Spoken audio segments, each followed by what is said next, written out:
Electrical machine subject का transformer topic आज आपको पढ़ाने जा रहे हैं। ट्रांसफार्मर एक ऐसा डिवाइस होता है जो एक स्थिर आवृत्ति पर वोल्टेज या करंट को दूसरी साइड ट्रांसफर करता है। ट्रांसफर करने के लिए यहाँ पे दो इलेक्ट्रिकल सर्किट आपस में जुड़े नहीं रहते हैं। ये मैग्नेटिक कपलिंग द्वारा एक साइड की चीज़ों को दूसरी साइड पे ट्रांसफर करता है। यानी कि ये एक ऐसा स्टैटिक डिवाइस है जो प्राइमरी साइड से करंट या वोल्टेज को दूसरी साइड ट्रांसफर करेगा बाय मैग्नेटिक कपलिंग। जैसे कि हम दिखाएं यहाँ पे हमारे पास एक सिंगल फेज ट्रांसफार्मर जिसका कोर मैग्नेटिक सर्किट से या मैग्नेटिक मटेरियल से बनाया जाता है। इस पे दो वाइंडिंग होती है, पहले साइड में प्राइमरी वाइंडिंग और सेकेंडरी साइड यानी दूसरे साइड में हम जो वाइंडिंग करते हैं उसको कहते हैं सेकेंडरी वाइंडिंग। ट्रांसफार्मर की प्राइमरी वाइंडिंग पे प्राइमरी साइड पे हम लोग इनपुट देते हैं। इनपुट में हम लोग यहाँ पे एक एसी वोल्टेज देंगे V1, जिसकी वजह से एक करंट होगी I1। ये V1 I1 हमें सेकेंडरी से आउटपुट देगा जहां पे हम वोल्टेज देंगे और करंट लेंगे। वोल्टेज देंगे V2 और करंट लेंगे I2। अब यहाँ पे जो कोर है वो मैग्नेटिक मटेरियल से बना हुआ है, इसलिए यहाँ पे कॉमन मैग्नेटिक फ्लक्स होगा जो अल्टरनेटिंग इन नेचर होगा, यानी कि अल्टरनेटिंग मैग्नेटिक फ्लक्स फाई। तो ट्रांसफार्मर एक ऐसा स्टैटिक डिवाइस है जो प्राइमरी साइड से वोल्टेज या करंट को ट्रांसफर करके दूसरी साइड पे लाएगा। यहाँ पे ये दोनों वाइंडिंग एक दूसरे से इलेक्ट्रिकली कपल्ड नहीं है। इस मैग्नेटिक सर्किट के द्वारा या कॉमन मैग्नेटिक फ्लक्स के द्वारा पहली साइड की चीजें हमें दूसरी साइड पे मिल जाएंगी। ट्रांसफार्मर का जो बेसिक प्रिंसिपल है वो फैराडे के म्यूचुअल इंडक्शन लॉ पे काम करता है। Faraday law of mutual induction क्या होता है? Faraday law of mutual induction, mutual induction का लॉ ये कहता है कि जब कोई कॉइल में एक करंट फ्लो कर रही है और उससे वो एक मैग्नेटिक मटेरियल पे लिंक करी गई हो, यानी कि मटेरियल पे अगर हम कोई वाइंडिंग या तार को लपेट देते हैं और उसमें जाने वाली धारा इस मैग्नेटिक फ्लक्स को बार बार परिवर्तित या चेंज कर रही होती है, तो इसमें एक विद्युत वाहक बल जनरेट हो जाता है। इसको कहते हैं, यहाँ पे हम इसको कहेंगे सेल्फ इंडक्शन। अगर इसी की परिधि में, इसी के नियर बाई एक दूसरा कॉइल रखते हैं और दूसरे कॉइल में भी पहली वाली करंट चेंज होने के कारण एक ईएमएफ इंड्यूस हो जाए, तो इसको हम कहेंगे म्यूचुअल इंडक्शन। यानी कि दो मटेरियल एक पास में, दो मैग्नेटिक मटेरियल है, पहले मैग्नेटिक मटेरियल में हमने तार को लपेटा है, तार में बहने वाली करंट वहां के परिवर्तनीय फ्लक्स को चेंज कर रही है, बार बार काट रही है, तो उस कॉइल में एक ईएमएफ जनरेट होगा। और अगर उसी कॉइल के पास में हम दूसरा कॉइल रखते हैं तो दूसरे कॉइल में भी अगर ईएमएफ जनरेट हो जाता है तो इसको कहते हैं म्यूचुअल इंडक्शन। यहाँ पर पहले हमने पहली वाइंडिंग में एक वोल्टेज सप्लाई की V1, इस वोल्टेज सप्लाई के कारण एक करंट गई I1। ये करंट जा रही है तो ये जो तार लपेटा गया है ये मैग्नेटिक मटेरियल पे लपेटा गया है, यानी कि यहाँ पे इसकी मैग्नेटिक फील्ड होगी। यहाँ पे बहने वाली धारा इस मैग्नेटिक फील्ड लाइन को बार बार काटेंगे, बार बार काटने पे यहाँ पे एक फ्लक्स जनरेट होगा जो अल्टरनेटिंग फ्लक्स होगा और इस मटेरियल में ये कॉमन फ्लक्स होगा। तो जब कॉमन फ्लक्स होगा तो इसके पास में रखी हुई वाइंडिंग पे एक अल्टरनेटिंग फ्लक्स है, मैग्नेटिक मटेरियल है, तो यहाँ पर एक विद्युत वाहक बल जनरेट होगा E1 और इसकी वजह से दूसरे पास में रखा हुआ म्यूचुअल इंडक्शन के कारण एक विद्युत वाहक बल जनरेट हुआ E2। ये E2 हमें इस धारा इस वाइंडिंग में करंट देने लगेगा जो कि I2 होगा और यहाँ से हम दोनों टर्मिनल के बीच का वोल्टेज V2 ले लेते हैं। पहली वाइंडिंग में सेल्फ इंडक्शन और इसके पास में रखी हुई दूसरी वाइंडिंग में म्यूचुअल इंडक्शन होता है, जिसके कारण E2 जनरेट होता है। E2 यानी कि सेकेंडरी वाइंडिंग का विद्युत वाहक बल। अब यहाँ पे कितना वोल्टेज या कितना करंट ट्रांसफर हुआ है इसको हम यहाँ पे नंबर ऑफ टर्न से रिलेट कर सकते हैं। ज़्यादा वोल्टेज ट्रांसफर करना है तो नंबर ऑफ टर्न्स को बढ़ा सकते हैं, कम वोल्टेज कम कर सकते हैं। यानी कि नंबर ऑफ टर्न्स पे डिपेंड करता है कि हमारा जो वोल्टेज ट्रांसफर या करंट ट्रांसफर होगा वो कम होगा या ज़्यादा होगा। तो ये तो सिंपल ट्रांसफार्मर के प्रिंसिपल की बात थी। यहाँ पे टाइप्स ऑफ ट्रांसफार्मर कितने होते हैं, कितने प्रकार के ट्रांसफार्मर होते हैं। अगर कंस्ट्रक्शन के आधार पर देखा जाए, कंस्ट्रक्शन के आधार पे तो 3 टाइप के ट्रांसफार्मर होते हैं। कंस्ट्रक्शन के आधार पर देखा जाए तो हमारे पास 3 टाइप के ट्रांसफार्मर होते हैं। पहला होता है कोर टाइप, दूसरा होता है शेल टाइप और तीसरा होता है बेरी टाइप। ये संरचना के आधार पे 3 टाइप के ट्रांसफार्मर है। संरचना के आधार पर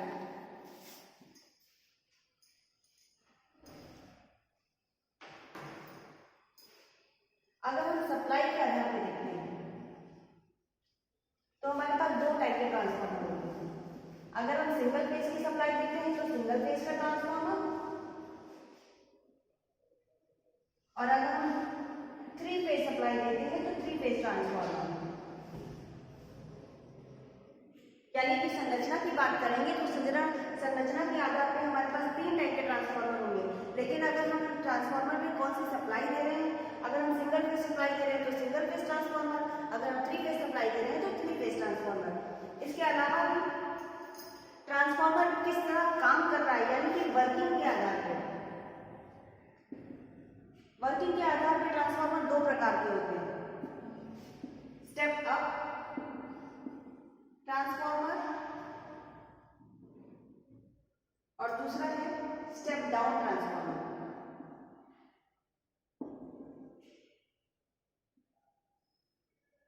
स्टेप अप ट्रांसफार्मर वो ट्रांसफार्मर होता है जो हमारे वोल्टेज या करंट रेशियो को बढ़ा कर भेजता है। अगर हमें सेकेंडरी साइड में वोल्टेज की वैल्यू ज़्यादा चाहिए या सेकेंडरी साइड में करंट की वैल्यू ज़्यादा चाहिए तो हम स्टेप अप ट्रांसफार्मर का यूज़ करते हैं। लेकिन अगर वही वैल्यू अगर हमें घट के चाहिए तो हम स्टेप डाउन ट्रांसफार्मर का यूज़ करते हैं। पहला टाइप में हम देखेंगे कि कंस्ट्रक्शन के बेसिस पे संरचना के आधार पर 3 प्रकार के, दूसरा है सप्लाई के आधार पर 2 प्रकार के, तीसरा है वर्किंग के आधार पर 2 प्रकार के, और इसके बाद है इसके अनुप्रयोग यानी एप्लीकेशन के आधार पर किस किस टाइप के होते हैं।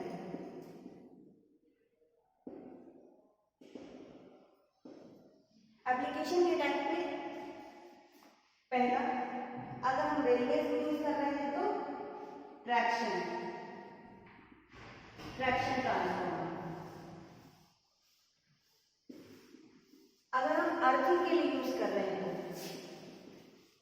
Earthing transformer. अगर हम वेल्डिंग के लिए यूज कर रहे हैं तो वेल्डिंग ट्रांसफार्मर।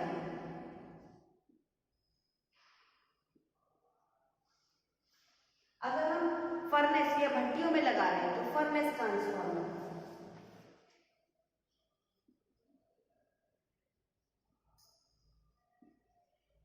इसके अलावा रेक्टिफायर ट्रांसफार्मर, अगर हम एसी से डीसी इसमें कन्वर्ट कर रहे हैं तो रेक्टिफायर ट्रांसफार्मर।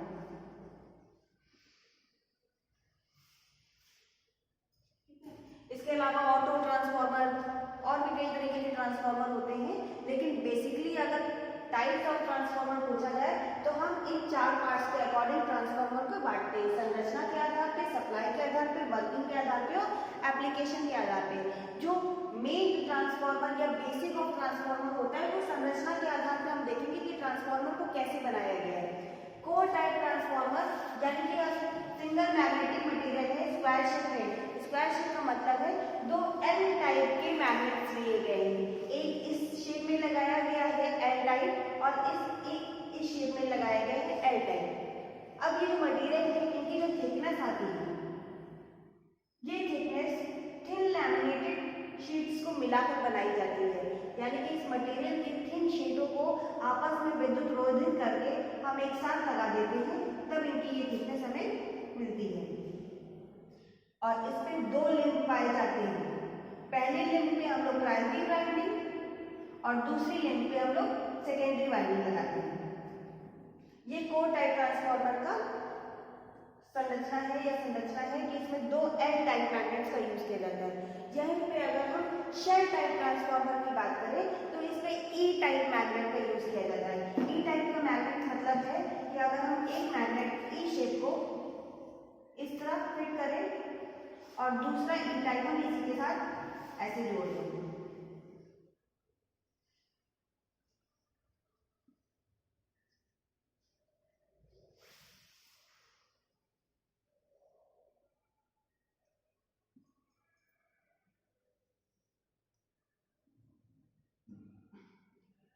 ई टाइप मैग्नेट में यहाँ पे जो बीच का रिंग है, मिडिल रिंग, इसी में हम प्राइमरी वाइंडिंग और इसी का पार्टीशन करके हम सेकेंडरी वाइंडिंग करते हैं। ई टाइप मैग्नेट में फ्लक्स प्रवाह के कई रास्ते होते हैं, इसलिए यहाँ पे हम शेल टाइप ट्रांसफार्मर, जहाँ पे हमें फ्लक्स को प्रवाह करने के लिए, फ्लो कराने के लिए ज़्यादा रास्तों की जरूरत पड़ती है या ज़्यादा फ्लक्स जनरेट करना होता है, तो हम ई टाइप ट्रांसफार्मर या शेल टाइप ट्रांसफार्मर का यूज करते हैं। इसके अलावा है बैरी टाइप ट्रांसफार्मर। बैरी टाइप ट्रांसफार्मर में एक साइकिल का पहिया और उसकी तीली के समान समझ लीजिए, साइकिल का पहिया और उसकी तीलियों के समान कोर की संरचना होती है, जिसमें प्राइमरी वाइंडिंग और सेकेंडरी वाइंडिंग एक ही सरफेस पे की जाती है और यहाँ पे फ्लक्स को और ज्यादा फैलाने के लिए इसके जो कोर है उनको पंखे की तरह, पंखे की ब्लेड्स की तरह या पहिए की तीलियों की तरह डिजाइन किया जाता है, जिसमें इनका जो कोर है वो और ज्यादा मैग्नेटिक फ्लक्स को प्रवाह करा सके। ये तो कंस्ट्रक्शन की बात है। इसके अलावा बहुत बेसिक चीज है, ट्रांसफार्मर को अगर हम पढ़ते हैं तो ट्रांसफार्मर रेशियो जरूर पढ़ते हैं। ट्रांसफार्मर रेशियो, ट्रांसफार्मर रेशियो का मतलब है कि हम यहाँ पे ट्रांसफार्मर का वोल्टेज और ट्रांसफार्मर का करंट, तो वोल्टेज का रेशियो मतलब है हम आउटपुट का वोल्टेज और इनपुट का वोल्टेज का रेशियो देखेंगे, और यहाँ पे हम उसकी करंट रिलेशन अगर निकालते हैं तो हमें हर समय पावर को इक्वल रखना है। Input power is equal to output power. अगर हम यहाँ पे V1 लिख रहे हैं तो हम यहाँ पे I1 लिखेंगे, और यहाँ V2 लिख रहे हैं तो नीचे I2 लिखेंगे। इसका मतलब हो गया V2 I2 बराबर हो जाएगा V1 I1। तो V2 upon V1 is equal to I1 upon I2 is equal to E2 upon E1। V2 output का वोल्टेज है, I1 प्राइमरी करंट है, E2 EMF है सेकेंडरी वाइंडिंग में जनरेटेड वाला, V1 input voltage, I2 output current, E1 primary side में induced EMF, और ये बराबर होता है N2 अपॉन N1, जहाँ पे N2 नंबर ऑफ टर्न्स है सेकेंडरी साइड के और N1 नंबर ऑफ टर्न्स है प्राइमरी साइड के। ये ट्रांसफार्मर का रेशियो है। अगर यहाँ पे हमें तीन राशियां नहीं पता है तो चौथी राशि को हम इस फॉर्मूले से निकाल सकते हैं।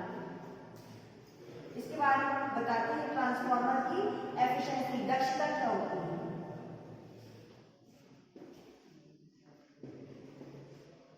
एफिशिएंसी ऑफ ट्रांसफार्मर, किसी भी मशीन की दक्षता हम बताते हैं उसके आउटपुट पावर से और उसकी इनपुट पावर से, और इसी को अगर हम परसेंटेज में निकालेंगे तो ये बन जाएगी percentage efficiency, P output upon P input. Transformer का P आउटपुट, ट्रांसफार्मर का आउटपुट पावर क्या होगा, पावर मतलब है VI, आउटपुट पे ले रहे हैं यानी आउटपुट का वोल्टेज, आउटपुट का current into power factor cos phi. अगर हम इनपुट की बात करें तो इनपुट पावर बराबर क्या होगा, लॉसेस प्लस P आउटपुट, यानी कि जो हमारा बचा हुआ है प्लस हमारा लॉसेस, तो लॉसेस हमारा होगा, ये हमारा हो जाएगा P आउटपुट प्लस लॉसेस, तो P इनपुट की वैल्यू हो जाएगी V2 I2 cos phi plus losses, losses transformer में होते हैं आयरन लॉस और कॉपर लॉस PCU। तो टोटल हमारा जो फॉर्मूला इन दोनों के हिसाब से बनेगा वो बनेगा efficiency of transformer equal to V2 I2 cos phi upon V2 I2 cos phi plus PI plus PCU, जहाँ पे PI है हमारा आयरन लॉस और PCU है हमारा कॉपर लॉस इनटू 100। ये ट्रांसफार्मर की एफिशिएंसी निकल के आई। अच्छा, यहाँ पे हमने लिखा है पीआई और पीसीयू यानी कि ट्रांसफार्मर की लॉसेस। तो क्या होते हैं ट्रांसफार्मर में लॉसेस?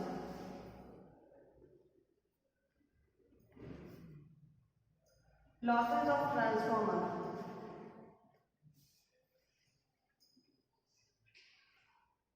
ट्रांसफार्मर के लॉसेस। ट्रांसफार्मर में बेसिकली दो तरीके के लॉस होते हैं, एक आयरन लॉस और दूसरा कॉपर लॉस। अगर हम आयरन लॉस की बात करें तो इसको ट्रांसफार्मर का कोर लॉस भी कहा जाता है, जिसको हम पीआई से डिनोट करते हैं। आयरन लॉस को फर्दर दो पार्ट में बांटा गया है, जिसमें हम कहते हैं पहला हिस्टैरिसीस लॉस और दूसरा कहते हैं AD current loss.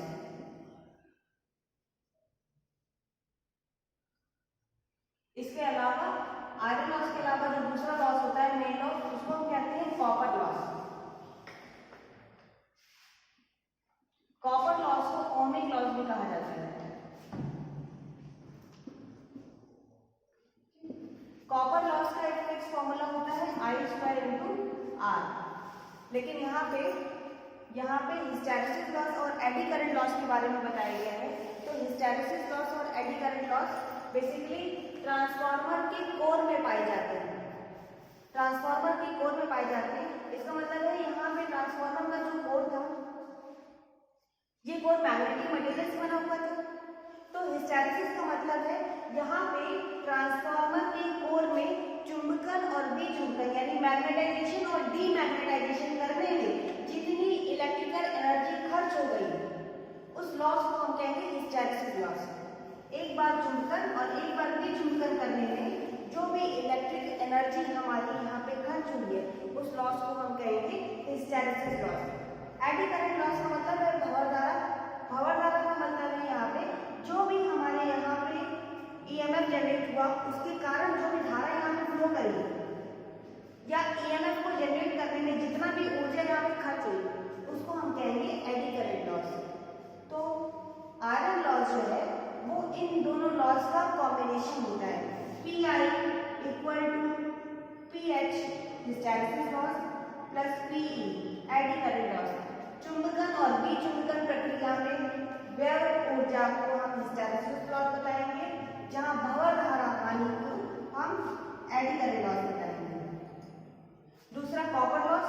Copper loss अगर प्राइमरी साइड में होता है तो I1²R1 और अगर सेकेंडरी साइड में होता है तो E2²R2। ये ट्रांसफार्मर के लॉसेज हैं। अगला टॉपिक नेक्स्ट वीडियो में।